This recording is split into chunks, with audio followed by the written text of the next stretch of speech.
When God starts doing certain things in your life, remember, it's not about your expertise. Your expertise are necessary because God does not make things out of failures. But remember, He is trying to make a name for Himself. Don't rob Him of that name. He is showing forth His power through you. 5. Why does God enlarge you? To preserve a generation. The lives, the opportunities, the callings, the heritage of a generation will surprise you that they are in the hands of men.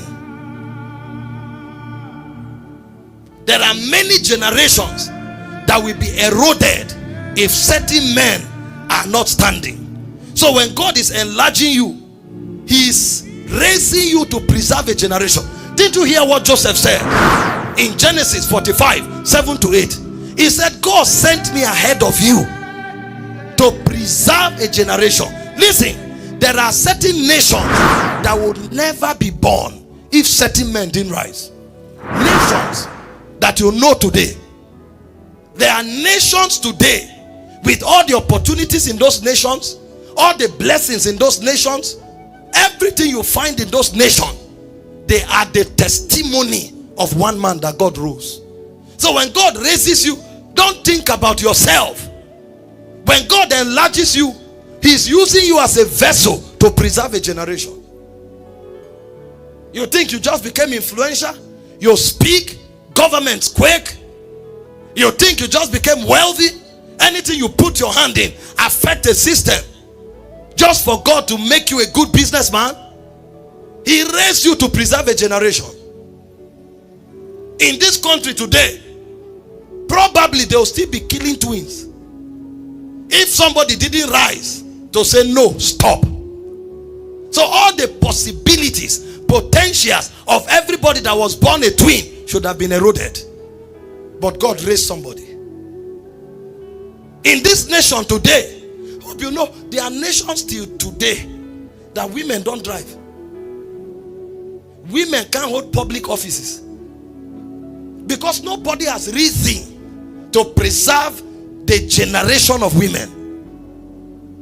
So when you find opportunities in your time, when you find possibilities in your time, know that those things are men that God raised before your generation, and you too that God is lifting now. Don't depart from here until you have preserved an opportunity, a possibility, a heritage for another generation. Your money is a waste. Your influence is a waste. Your name is a waste if you didn't preserve a generation. He sent His word to Jacob, a lighting upon Israel. So Jacob rose for a generation. Joseph rose for a generation. And you too are rising for a generation.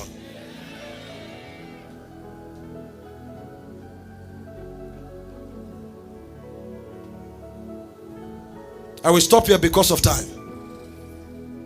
Now let's give scriptures for specific areas where God enlarges people. I've already mentioned them, but let me give you scriptures because I said it's an outline. Areas of enlargement. Number 1, territories. Genesis 13, 14 to 17. I just want to justify the argument I presented earlier. See what God told Abraham. The Lord said unto Abraham, after Lot separated from him, lift up now thine eyes. Look from the place where thou art, northward, southward, eastward, westward. Next verse. For all the land which thou seest, he said, to thee will I give it, and to thy seed forever. Some of you listening to me this year, God will give you states in this country. You know what you will notice? Any transaction you carry out in that state will be successful. Any campaign you carry out in that state will be successful. So successful that the state will depend on it. Some of you listening to me now, God will give you nations this year. You will be in Nigeria. They will say Nigeria is corrupt. Whereas you will take Australia as your nation. You will take Congo as your nation. And somebody else will be in Australia. God will give Nigeria. And you'll be wondering, how? See, don't lose a nation when God gives you. There are people who have lost nations before. A whole nation was at their feet, but they didn't recognize it, that it was an entrustment. Go and read the story of Ukraine. There was a black man God gave that nation to. He didn't know. And when you don't know, you'll be ejected, because you will lose your heritage. Praise God. Territories. Joshua 1 verse 3 to 5. See what God told Joshua. This is God's way of enlarging people. It said, every place that the sole of your foot shall tread upon, I have given you, as I said unto Moses. Some of you will think you were going to a nation to visit a cousin. You may even feel you are going for tourism. The moment you touch down in that airport, the document is signed, your inheritance is granted. It may not even show. 5 years later, God will send you back and say, this is your nation I gave you. Because God gives territories as a form of enlargement. Territories. They say, ask of me, Psalm 2 verse 8, I will give you the uttermost part of the earth for thy possession. He gives nations to people when he enlarges them. Number 2, authority and influence. Genesis 41 39 to 44. We saw the story of Joseph. From a houseboy and a prisoner, he became the prime minister of Egypt. Some of you hearing me now, that organization where you are PA, you will be shocked what will happen this year. Somebody will resign, something will happen, something will happen. At the end of the day, you'll become deputy manager. They will say, yes, you have the highest experience. You have been here. Meanwhile, you were PA for 12 years. Even this PA, you fought to become one. But suddenly, there will be a flip. They will start looking for who has the highest executive experience. All the people that are there, 3 years, 5 years experience, you have 12. And then your boss will go to sleep and he will lose his peace. And then they will come back and say, well, we are going to choose based on experience. They will pick you. And you will move from PA, not just to become a proper staff. You will move from PA straight to deputy manager. And you are wondering, what's going on? Promotion does not come from the south. It does not come from the west. It cometh from the Lord. Please, I'm showing you this so that you prepare your spirit. Because if it is not in your consciousness, your faith can't grab it. That you are trekking now does not mean you trek in December.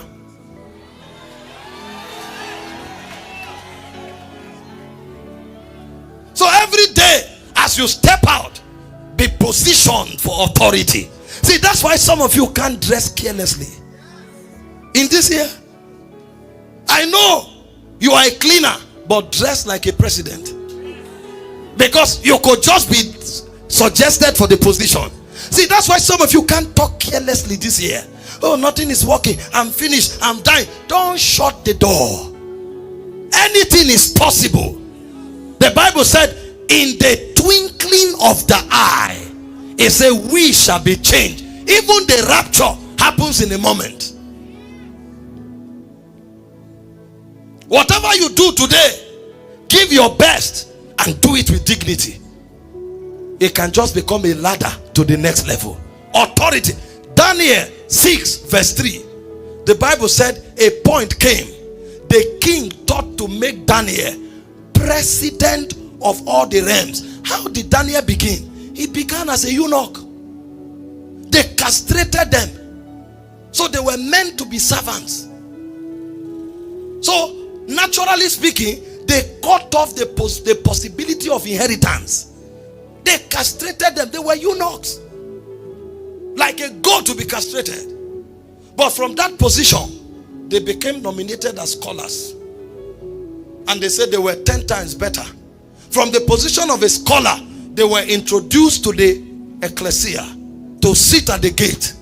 From the position of the ecclesia, Daniel was nominated a prince. And then in Daniel 6:3, a eunuch was being considered to be president of a realm. In the days of monarchy and kingdom dominion, when they castrate you as a eunuch, it means you are a servant of a princess. Because they don't want anything to happen and they say the person got pregnant. Your job is actually menial job.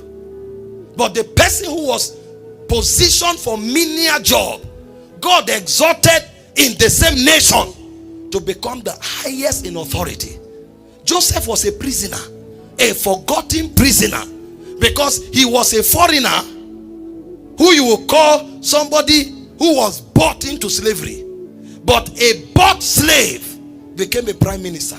You are in a country where you have citizenship and you think your story will end like this? No, sir. In 2026, anything is possible. Anybody can become anybody. And I prophesy to you by grace, you are rising to realms of authority. Prepare your heart. I know you just started a company. I know you just started an NGO. You can become the advisor to the president in that matter. That's God talking to you.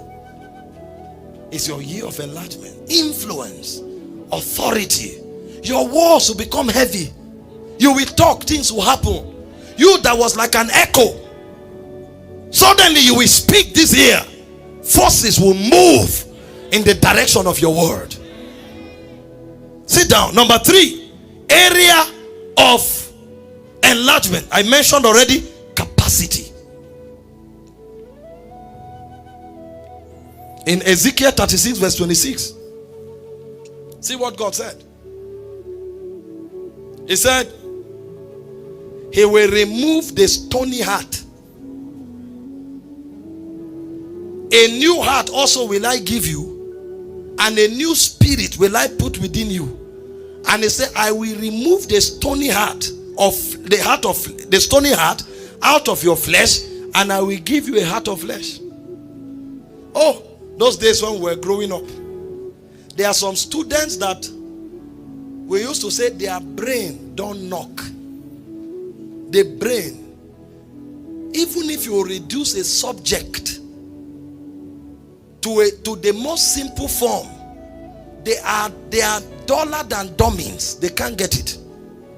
When the examination comes, see, sometimes they're under pressure. They can't remember their names. And you will find them sweating. The whole answer sheet will be wet. Some gets torn. But when you check, they've not written one sentence. Now, that is school. But it will surprise you that in the school of life, that's how some people are. Everything overwhelms them. Everything. Everything. Every day they rise up tired, frustrated, as though their names are written as failures. You will be shocked what will happen this year. Areas where you look like a dullard, a dummy, areas where you look like you have nothing to offer, suddenly it will be flipped. You will wake up into inspiration. You will wake up into ability. Because God will not only improve you, God will transubstantiate you. He will take out the heart of stone and put the heart of flesh. See, there is a level where you update people. But there's another level where you upgrade them. You update people when you give new information. But you upgrade people when you change the facility. Some of you, there will be facility change this year. It will be literal divine re-engineering. You will read a book. You will understand 1,001 things to apply. You will go to the place of prayer. In 30 minutes, you will have 12 visions. And all those visions, you will have strategies to implement all of them. And people will look at you. See, by June already, they'll be wondering, what happened to you? How did you start 5 companies at once? And 5 of them are doing well. What happened to you? Where did you get the inspiration from? How did you formulate the strategy? How did you have the discipline to follow through? One of my senior friends is an owner of a bank. I go to preach for him in Warri every year. The man is leading one of the fastest banks in Nigeria. And then he's a pastor. He runs 5 services every Sunday. And each of them has a minimum of 2,000 parishioners. Does that make sense? This is the owner of a bank, championing many centers. All of them are growing. And then for every light up crusade they do, if you like, it should be in Russia, it should be in Atlanta, it should be in Mozambique. He's there. He runs like 5 things and all of them are working well. That's capacity. That one is not I'm blessed. See, there is a type of blessing where you are re-engineered. So you bet things. Every month you bet new things. And no one takes the place of the other. All of them are moving at equal pace of growth. And they are all making wave. That's where God is bringing you.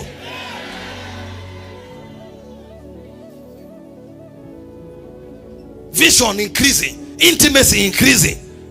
Finances increasing. Systems increasing. And they are wondering what is happening to you. It's like you have become a host of a divine being. So please, why am I sharing this? Don't be afraid. Don't be intimidated. Don't be lukewarm. God is about to enlarge your capacity. Some of you, it will be so much that even when you go to sleep, you will struggle to sleep. Because the moment you close your eyes, your dreams are inspiration. Your dreams are instructions. Even when you are bathing, there are times when you have to put a note there. Because there is sponge. God will talk. You will clean your face, that door, and you will be writing. Inspiration. You are driving, you have to park because angels are whispering to you. On Monday do this, on Wednesday do this, on Saturday do this, and you are doing all, and they are all working, and no one is competing with the other. I prophesy over you, receive capacity enlargement now.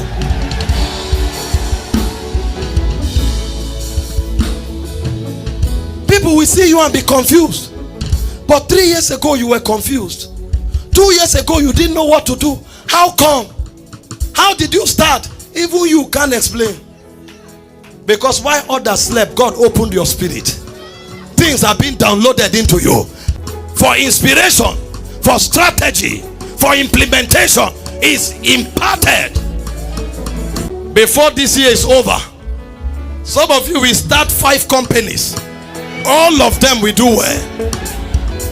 Before this year is over, some of you looked for job until 31st of December. You didn't get. Now, the reason you didn't get is because your time for working for another person is over. You are about to start your own. And you will not start 1, you will start 5. They will all do well. Some of you this year, God will use you to establish structures that dynasties, legacies will rest upon, both for individuals, for the church, and for nations.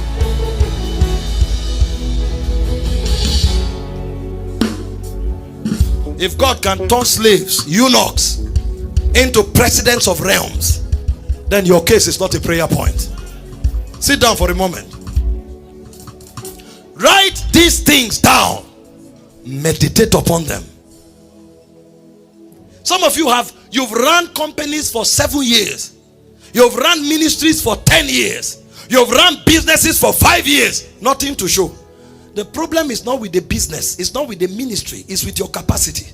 What God will do with you is that when He revamps you, you will discover that the ministry you tagged failure, the business you tagged a failure for the past 10 years, will realize for you in 3 months what it didn't generate in 10 years.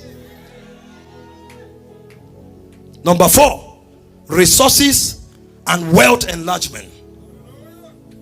Deuteronomy 8:18. You shall remember the Lord your God.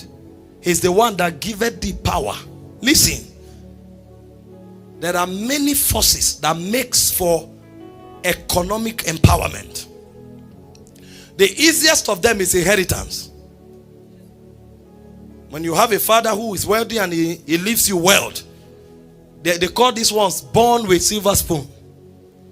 Then you have other natural principles that makes for wealth. Like recognizing and maximizing opportunities. Like investments. These are things that produces wealth.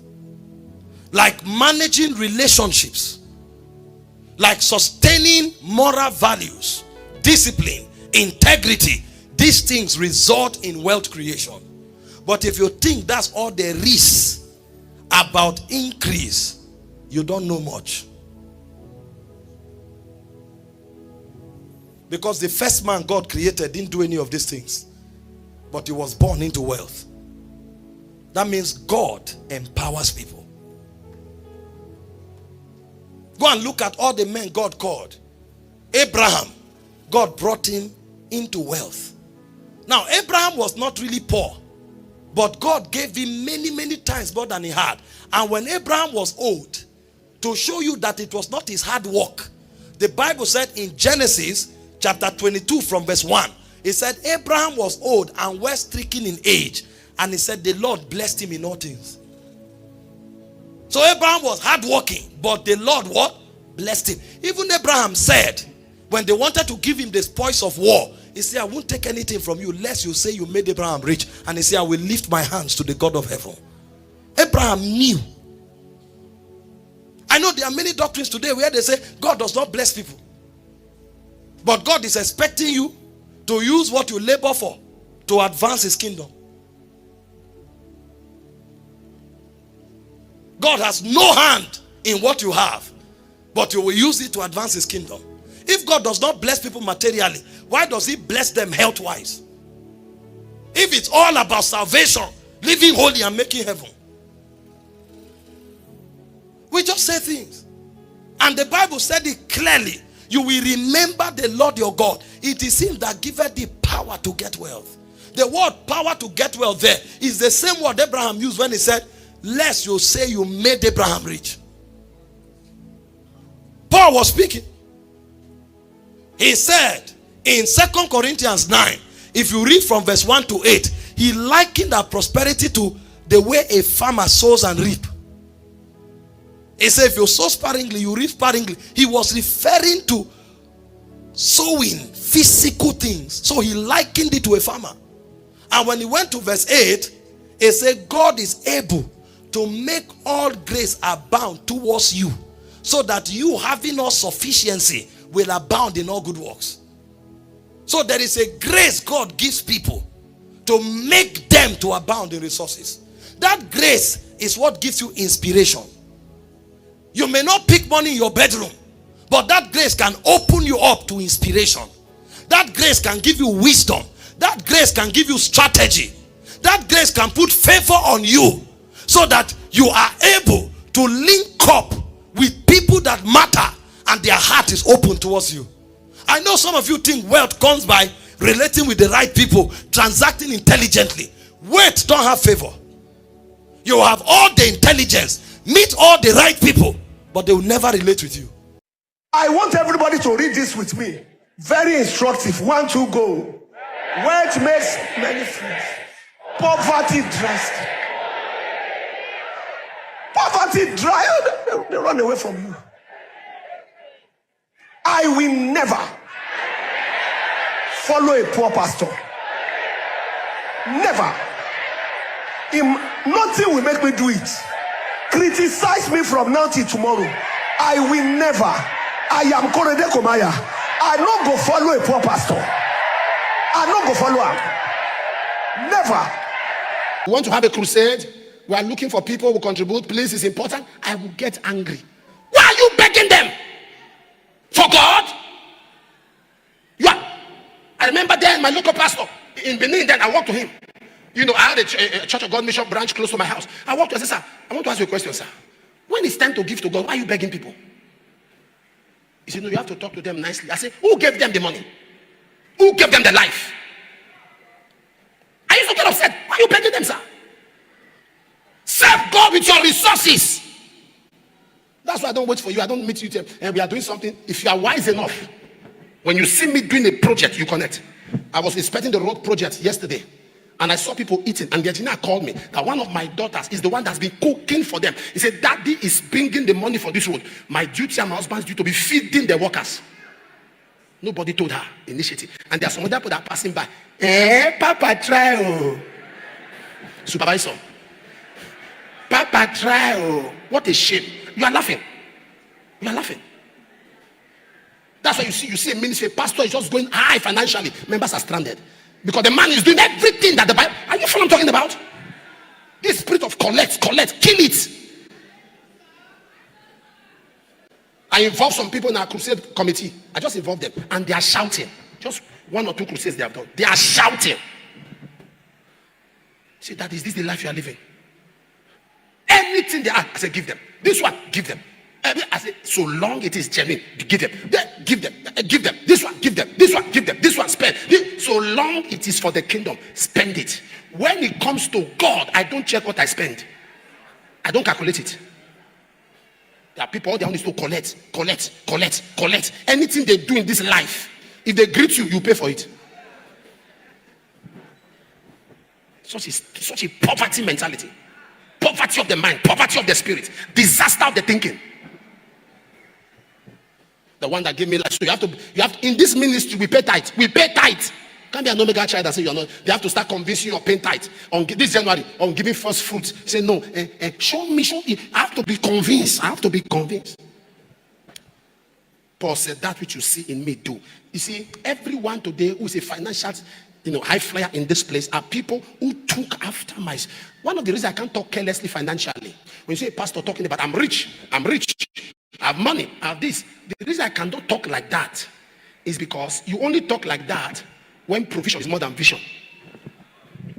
When provision is more than vision. That's why man says, I cannot be poor, I'm rich. I don't talk to poor people. Your provision is more than vision. When you have vision, you will know that you don't even have provision. Are you know what I'm talking about? When you are spending 100 million, 120 million for crusade every week, multiply that by 4. Are you know what I'm talking about? When you are feeding 2,000-3,000 people, multiply that by 4 times a week. And the money I spend during the week on members. Just last week, rent that I paid unannounced. There are some members that are here. I'm an omega child, daddy. They just threw my load out. Send me a proof. And they send me proof. How much your rent? Piam. Mama, piam. All up like that. If God opens my heart and you see it, you will know that there is no thought of collecting from anybody. My own mind is how I can give to everybody. My head. That is service to God. One of our daughters who has gotten married now. Amen. One of our daughters who have gotten married now sent me a text yesterday. He said, Daddy, can you please tell them to stop sending my salary? I said, what do you mean? He said, they have been paying me till now. I'm married, they are still paying me. She was one of we put on salary. She has 2-3 children now. She's still being paid. We forgot. I said, how long have they been paying? He said, 16 years. 1 month has not been missed. 1 month. 16 years. Among those that were put, even in COVID, they were getting the money. You see, long life is not a declaration. Long life is an action. There's a life a man live, and God said, this one can't go now. Serve God with your resources. Serve God with your resources. Serve God with your resources. Serve God with your resources. Serve God with your resources. Money is paper. Money is paper. It is what you do with it that gives its value. What is money? It's paper now. Money is a piece of paper with dead men's picture. Money is a piece of paper with dead men's picture. Money is an obituary paper. Why are you looking at me? Those people on those, are they alive? See, if you see money with that mentality, there's an obituary paper to be spent. Money will come looking for you like a slave.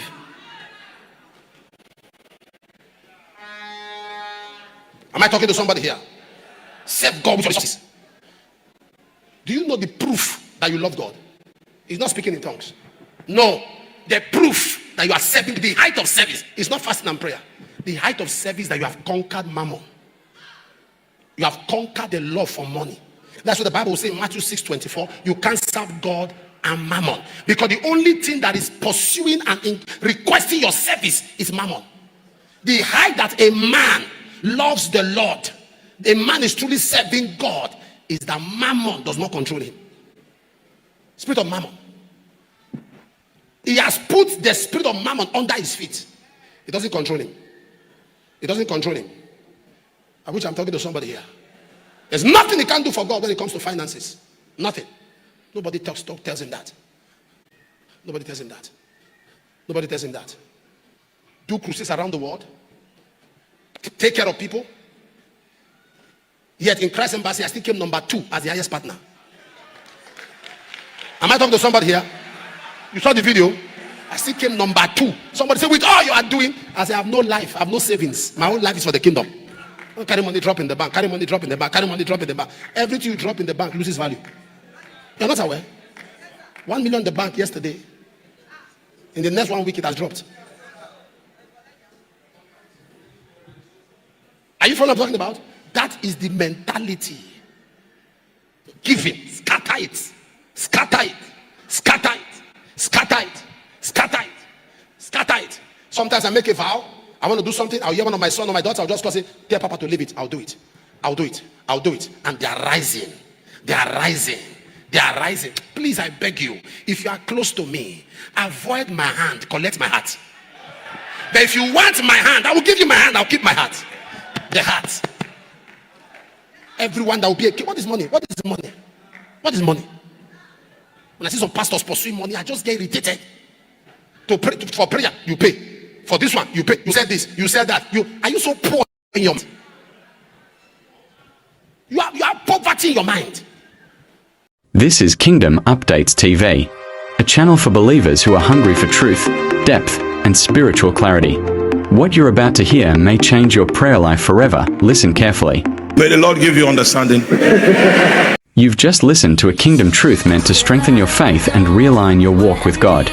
These messages are shared to preserve sound doctrine, deepen spiritual understanding, and raise believers who stand firm in truth. If this teaching blessed you, don't keep it to yourself. Like this video, share it with someone who needs encouragement, and let the light of God's word spread. Subscribe to Kingdom Updates TV for consistent, spirit-filled teachings, powerful prayers, and timely revelations for this generation. Turn on the notification bell so you never miss what God is saying in this season. Remain rooted, stay watchful, and keep growing in grace. Until next time, stay aligned with the kingdom.